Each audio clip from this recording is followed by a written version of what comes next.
خطاب ازواج کو ہے، یہ بات میری غور سے پہلے سمجھے، خطاب ازواج کو، اور ساری ازواج جن کو خطاب کیا جا رہا تھا وہ مؤنث ہیں۔ یک لخت اللہ پاک نے عبارت بدل دی اور کیا فرمایا؟ انما یرید اللہ لیذھب عنکم الرجس۔ بات پیچھے چلتی آ رہی تھی ازواج مطہرات کو سمجھانے کے لیے، اور بات چلتے چلتے یہاں تک پہنچی کہ بے شک اللہ تبارک و تعالیٰ چاہتا ہے کہ اہل بیت مصطفیٰ کی تطہیر کر دے، مزکا کر دے، مصفا کر دے، منزہ کر دے، اس طرح مزکا کر دے کہ روئے زمین پر حضور کے ساتھ رہنے والوں جیسا کوئی سامنے نہ آئے۔ لوگ باتیں کرتے ہیں نا معاذ اللہ استغفر اللہ، حضور ہم جیسے، اللہ پاک نے حضور کے ازواج کو بھی اتنا اعلیٰ بلند و بالا کر دیا، کوئی سوچ نہیں سکتا کہ حضور کی عظمت کا عالم کیا ہوگا۔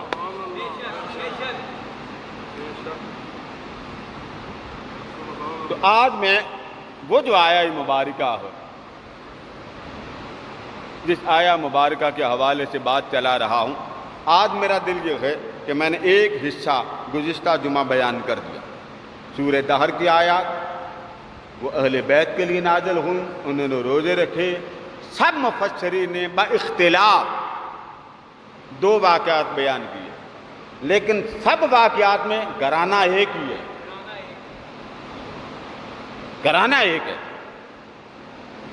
اور آج اس بات کو مزید واضح کر دوں کہ علم میں کسی بھی شخص کی بات حتمی نہیں ہوتی۔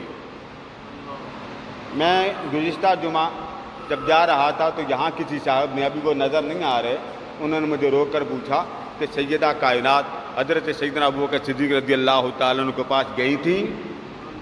یہ 3 بار اس شخص نے مجھ سے پوچھا۔ اب یہاں پہ اسی نظر آ جائیں گے، یہاں پہ تو حق مانگنے گئی تھیں۔ میں نے بڑا پیار سے سمجھایا کہ یہ معاملہ اہل علم کے لیے ہے کہ حضور اکرم صلی اللہ تعالیٰ علیہ وسلم کی لخت جگر اور پھر ان کے بارے میں اس طرح کے الفاظ استعمال کرنا، بھئی ساری، میں نے پچھلے جمعہ بھی کہا، سب کچھ آل محمد کا صدقہ امت کھا رہی ہے۔ پیچھے بچتا کیا؟ پیچھے بچتا کیا؟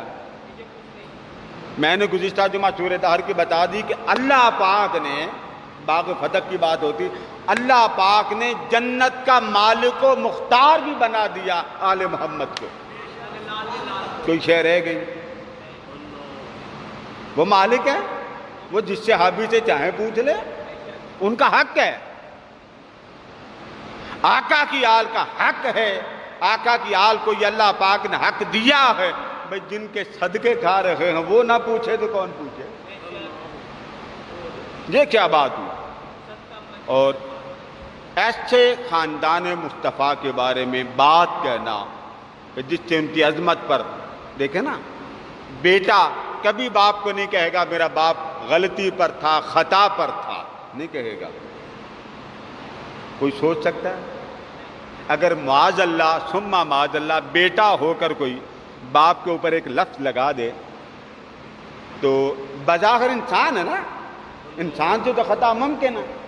اب بیٹے نے باپ کے بارے میں ایک بات کہہ دی، ایمانداری سے بتائیے، سمجھدار پڑھا لکھا بندہ اس بات کو اچھا سمجھے گا یا برا سمجھے گا؟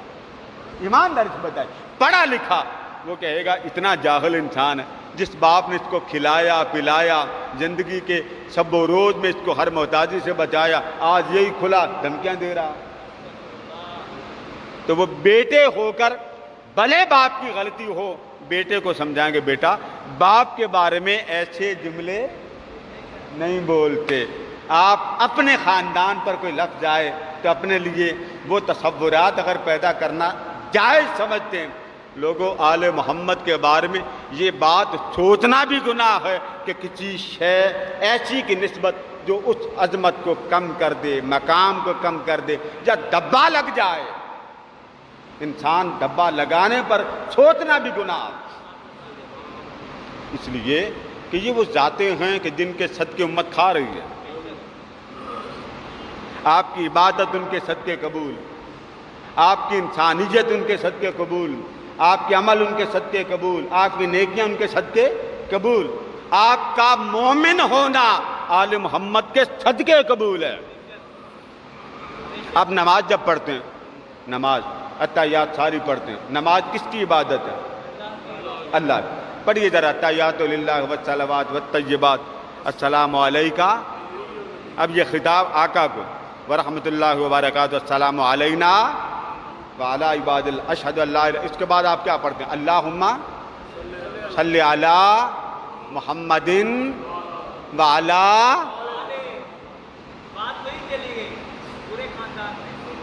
میں ان پر درود نہیں پڑھ سکتا، انسان پر درود نہیں پڑھ سکتا. پڑھ سکتا جی؟ حد ہے. انسان پر درود نہیں پڑھ سکتا، حد ہے. اللہ نے بیان کیا کہ میں نے پڑھا، هو الذی یصلی علیکم. وہ اس کا پڑھنا، اس کا بھیجنا، وہ اس کے معنی کے لحاظ سے اس نے پڑھا. کیسے پڑھا؟ اللہ عالم ورسولہ عالم. آپ پڑھ سکتے ہیں کسی پر درود؟ اونچا بولیے جی. اب یہ بات جب آئے گی درود کی باری تو ہم مومن بیٹھے ہیں نا، ایمانداری سے بتائیے. حاجی بشیر صاحب بھی بیٹھے ہیں، وہ بھی بیٹھے ہیں حاجی بشیر صاحب. ایمانداری سے بتائیے، جب کہیں گے درود پڑھو، کہتے ہیں نا لوگ نعت پڑھتے ہوئے، ختم شریف پڑھتے ہوئے، مختلف عرس ہوتے ہیں، 11ویں شریف ہوتی، میلاد ہوتا، تو بعد میں نعت خوانی ہوتے، تو کیا کہتے ہیں؟ بھائی سارے اونچی اونچی آواز میں درود پڑھو. تو کس پر درود پڑھا جاتا ہے؟ ایمانداری سے بتائیے. آقا پر اور آل مصطفیٰ پر، انسان پر نہیں. ذرا اونچا بولیں. عام انسانوں پر درود نہیں پڑھا. کیوں؟ آپ کا حق نہیں ہے معاذ اللہ. آپ بول سکتے ہیں نا کہ جی ہمارا بھی حق ہے، بول سکتے ہیں. اللہ پاک نے حق دیا ہی کوئی نہیں آپ کو کہ آپ پر درود پڑھا جائے. کیوں پڑھیں؟ آپ حد میں رہیں، آپ امتی ہیں، امتی حد میں رہے. تو باری تعالیٰ جب ہمیں تو حد میں روکتا ہے، حد میں رہو، تو بشر ہونے میں اگر ہمیں دیکھتا ہے تو آل محمد بشر نہیں ہے. آل مصطفیٰ، ہاں آل مصطفیٰ بشر ہیں، مگر تم پر حد ہے، آل محمد پر حد کوئی نہیں. ان کو حد میں کیوں لگاؤں؟ باری تعالیٰ کس پر درود پڑھے؟ فرمایا آل محمد پر درود پڑھو. یا اللہ یہ اعجاز ہمیں کیوں نہیں؟ فرمایا تم حد میں ہو، آل محمد حد میں نہیں ہے. میں نے آل مصطفیٰ کو حد میں رکھا ہی. یہاں کسی مسجد کے امام صاحب کے اوپر ان کا بیٹا بٹھا دیں، 2 سال کا بٹھا دیں، حافظ بشیر صاحب گواہی دیں گے. بھلے ان کو لٹا دیں نماز پڑھاتے ہوئے، ان کے اوپر بچہ بٹھا دیں. ایماندار سے بتائیں، جماعت کرا رہے ہیں، یہ سجدہ لمبا کر سکتے ہیں جی؟ آپ کہہ سکتے قادری صاحب آقا کے اوپر حسین چڑھے تھے، کہہ سکتے ہیں نا؟ بولیے نا. حاجی بشیر صاحب کہہ سکتے ہیں. مگر یہاں اللہ پاک نے کیا فرمایا؟ حد میں رہو. آل محمد کے لیے جو اللہ کی عطا ہے ان میں کوئی حد نہیں ہے. کائنات کو حد میں رکھا اور آل محمد کو حد سے باہر رکھا. آپ صدقہ کھا سکتے ہیں. حضور علیہ السلام کے پاس لوگ آتے ہیں نا کھجوریں لے کے، تو جو نئی نئی آتی اتار کے لاتے، ڈھیر لگا دیتے برکت کی دعا لینے. سونیا دعا کرنا مدینے کی کھجوریں زیادہ ہو جائیں. ایک دن حسنین کریمین بڑے میٹھے میٹھے اچھلتے کودتے پیار میں آئے ہوں گے. میں نے اب یہ وضاحت کی. ایک لخت صاحبزادے نے کھجور منہ میں ڈال لی. حضور علیہ السلام دیکھ رہے تھے، ینظر الیہ، آقا کریم دیکھ رہے تھے. جلدی جلدی تشریف لائے، منہ میں انگلی ڈال، فرمایا نکال لو اس کو. بیٹے تمہیں پتہ نہیں ہم لوگوں کا میل نہیں کھاتے، ہم لوگوں کا میل نہیں کھاتے. حضور کی آل کو اس حد میں رکھا جو ان کے شان تھی، ہمیں اس حد میں رکھا جو ان کے شان تھی۔ پھر حسنین کریمین نے بتایا ہوگا میں نانا کے اوپر بیٹھ گیا تھا، نانا اٹھے ہی کوئی نہیں۔ کوئی دنیا کا امام سجدے میں گیا ہو، مقتدیوں کی چیخیں نکل جاتی ہیں، حضرت صاحب خدا کا خوف کریں، 7 منٹ ہو گئے سر نہیں اٹھایا۔ اور آمنہ کا لال سجدے میں چلے گئے، اوپر حسنین کریمین میں سے ایک صاحبزادے چلے گئے، بیٹھے رہے، نہیں اٹھے۔ مجال ہے کوئی پوچھے سونیا اتنی دیر سجدہ لمبا کیوں کیا؟ بھائی تمہارے لیے حد ہے، آل محمد کے لیے حد۔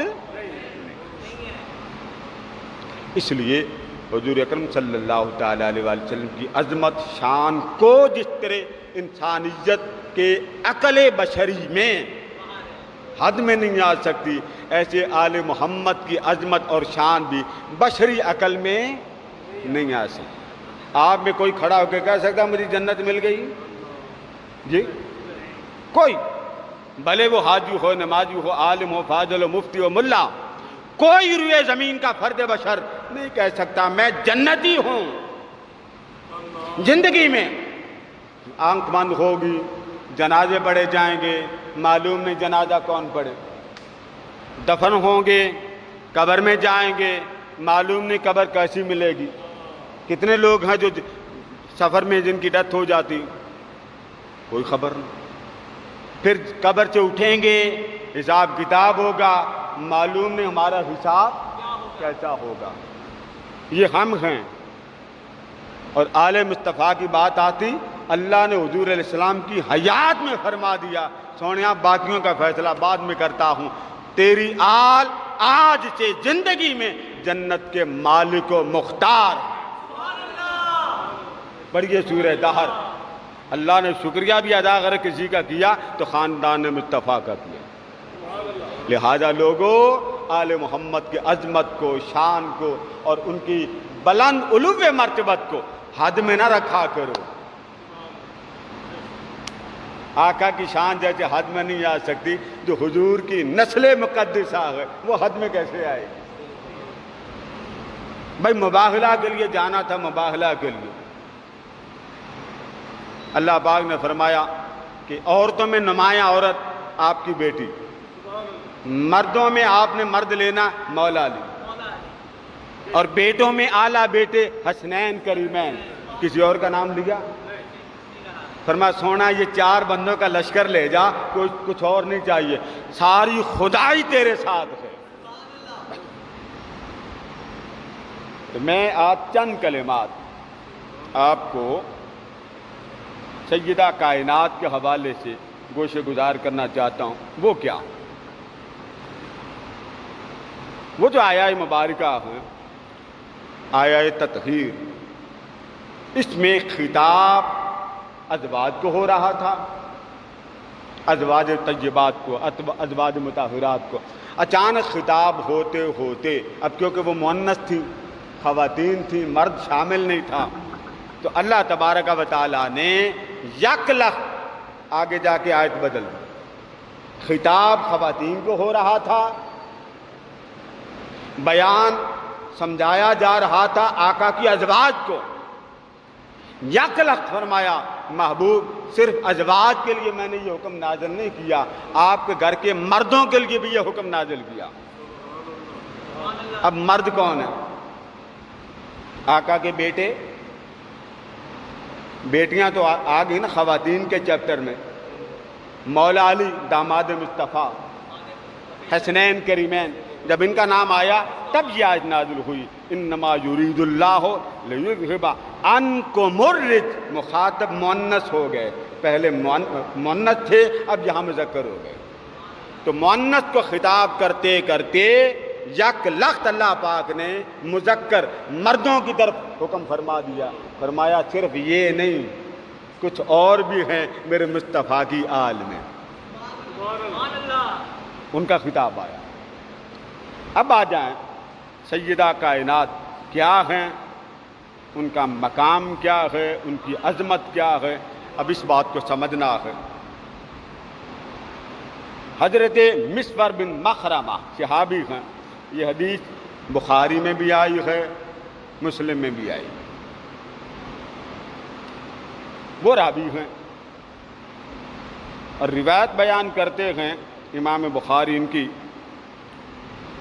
وہ بیان کرتے ہیں کہ آقا علیہ السلام نے فرمایا ان رسول اللہ صلی اللہ علیہ وسلم ان فاطمہ تو بدعۃ منی، بدعہ، بدعات کے 3 اعراب ہیں، بدعہ، بدعہ، بدعہ، اس کا معنی ہے ٹکڑا۔